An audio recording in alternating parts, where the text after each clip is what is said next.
Gangam party ప్రారంభం. తమిళ super star థల్పతి Vijay ఇటీవల తాను రాజకీయాల్లోకి వస్తున్నట్లు వచ్చిన వార్తలను నిజం చేస్తూ శుక్రవారం తన సొంత పార్టీని ప్రకటించారు. తమిజ్గా వేత్రి గంగం విజయవంతమైన తమిళ సంఘం అనే పేరుతో ఆయన ఈ పార్టీని స్థాపించారు. అయితే ఈ పార్టీ 2024 లోక్సభ ఎన్నికల్లో పోటీ చేయకుండా 2026 తమిళనాడు అసెంబ్లీ ఎన్నికల్లోనే బరిలోకి దిగుతుందని విజయ్ వెల్లడించారు. ప్రస్తుత రాజకీయ వాతావరణంలో ప్రజలను మతం, కులం పేరుతో విభజిస్తున్నారు. ఎక్కడ చూసినా అవినీతి కనిపిస్తోంది.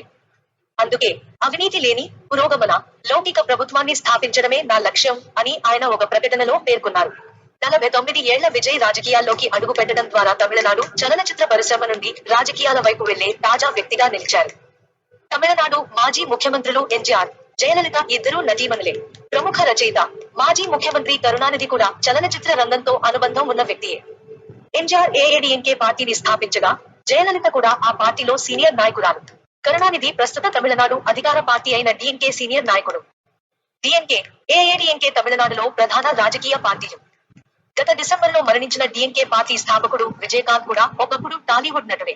ఇటీవలే సూపర్ స్టార్ కమల్ హాసన్ కూడా 2018లో మక్కల్ నీ మయ్యం ఎంకెం పార్టీని స్థాపించారు.